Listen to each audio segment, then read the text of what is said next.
Intelijen. Hampir semua orang di Indonesia akrab dengan istilah intelijen.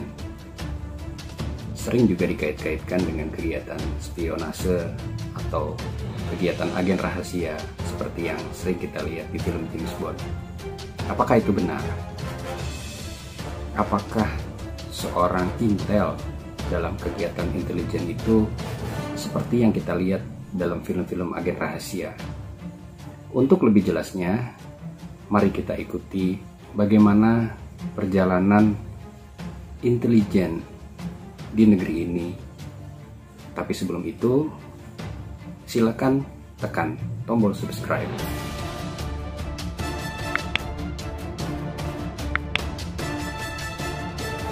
agar kita dapat mengikuti kisah-kisah lain yang tidak kalah menariknya.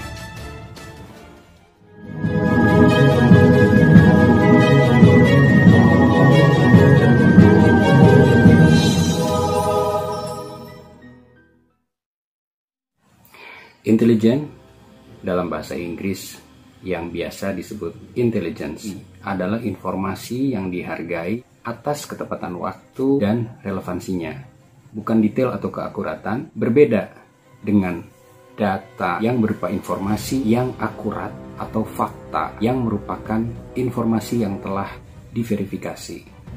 Kadang intelijen juga sering disebut dengan istilah data aktif. Informasinya biasanya merupakan rencana atau keputusan dan kegiatan suatu pihak atau dianggap berharga dari sudut pandang organisasi pengumpul intelijen tersebut. Kata intelijen ini juga sering digunakan untuk menyebut pengumpul informasi, baik sebuah dinas intelijen maupun seorang agen. Seperti misalnya James Bond 007, 007 yang dikenal sebagai seorang agen intelijen yang bergerak secara aktif dan sifatnya individual atau perorangan. Informasi yang dikumpulkan pun biasanya tidak mudah didapat dan sifatnya rahasia, yang didapatkan dengan kegiatan spionase atau mendapatkan melalui sumber tertutup.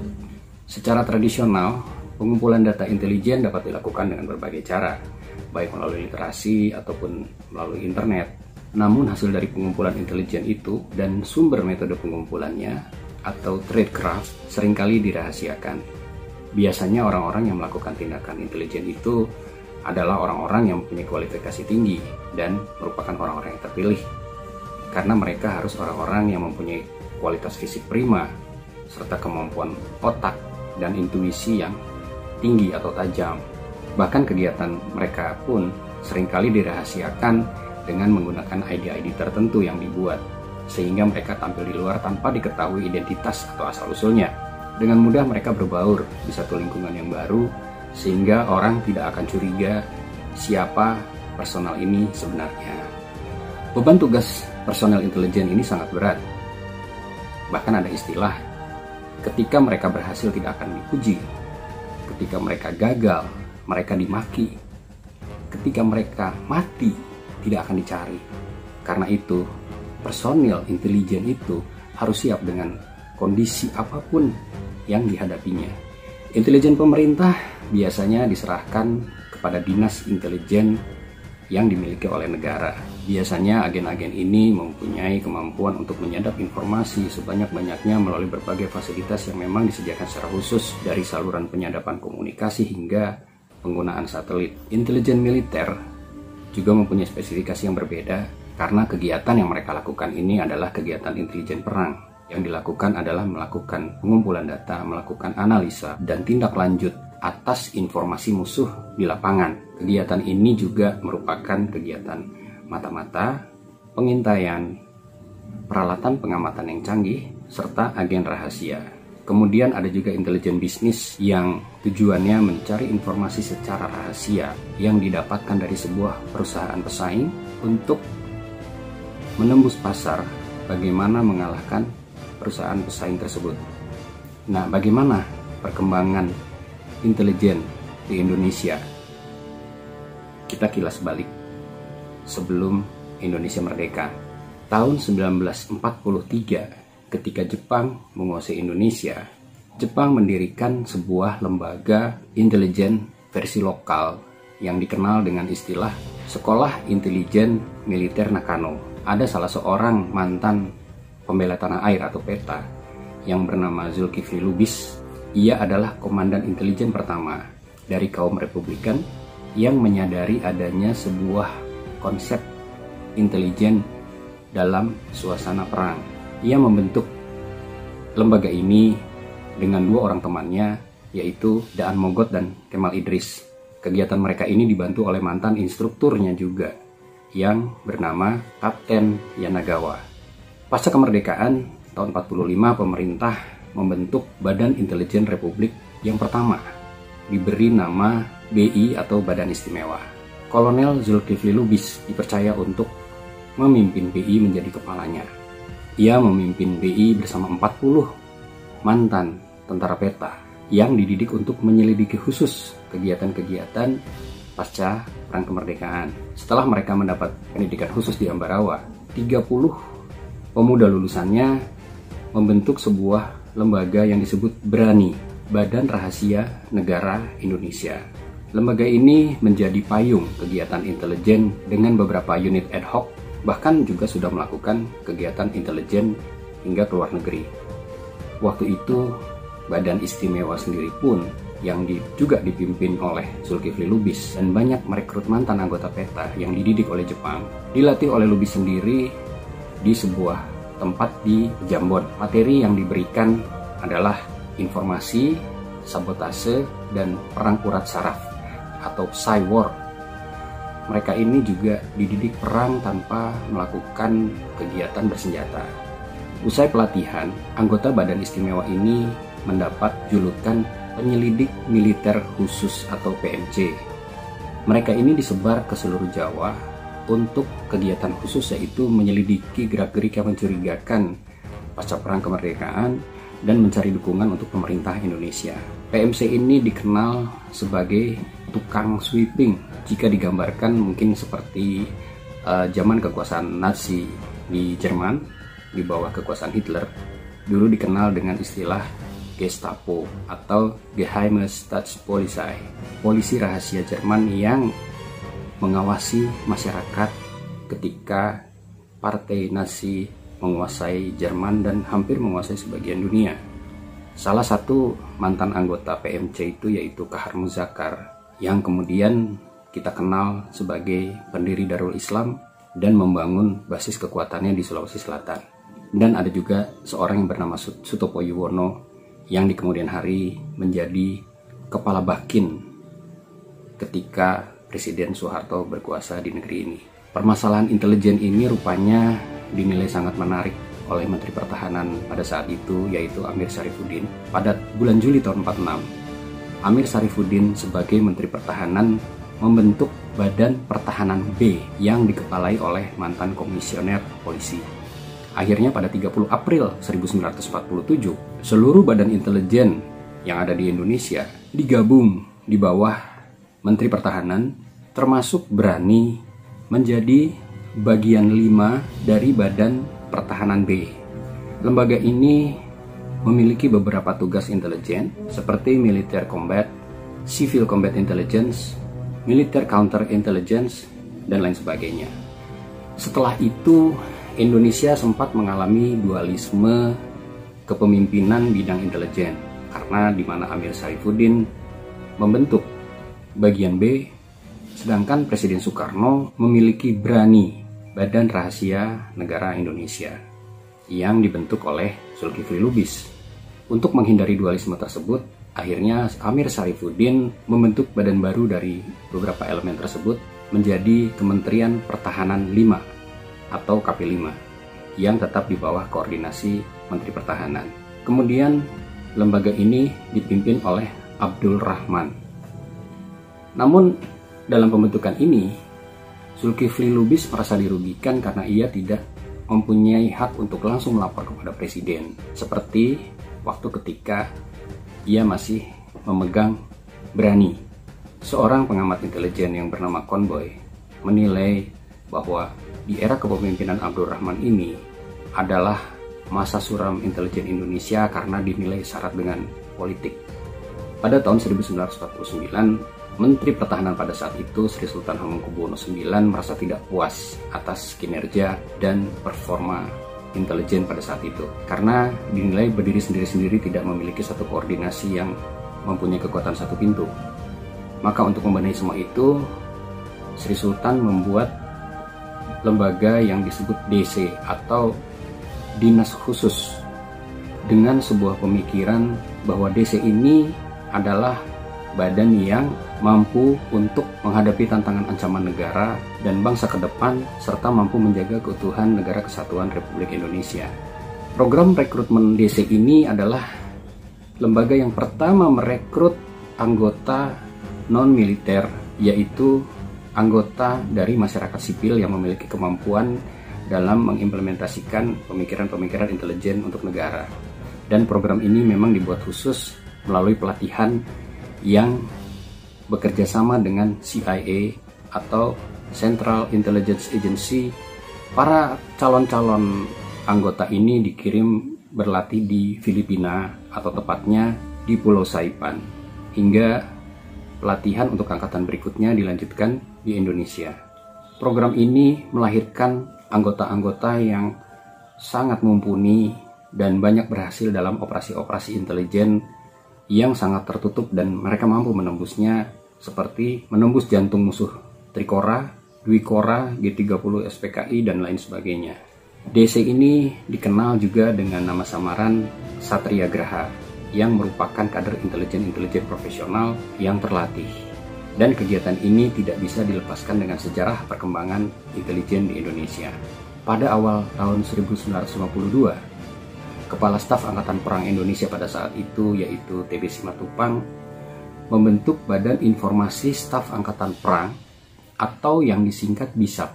Akibat persaingan di dalam tubuh militer pada tahun 1952 hingga tahun 1958, kegiatan intelijen ini menjadi tidak terkoordinasi, dan setiap lembaga seperti TNI dan kepolisian itu memiliki badan intelijen sendiri-sendiri tanpa koordinasi nasional. Akhirnya pada tanggal 5 Desember 1958, Presiden Soekarno membentuk BKI, Badan Koordinasi Intelijen, dengan Komisaris Polisi Pirngadi sebagai kepalanya. Selanjutnya pada tanggal 10 November 1959, BKI diubah kembali menjadi BPI, Badan Pusat Intelijen, yang bermarkas di Jalan Madiun dan dikepalai oleh Dr. Subandrio.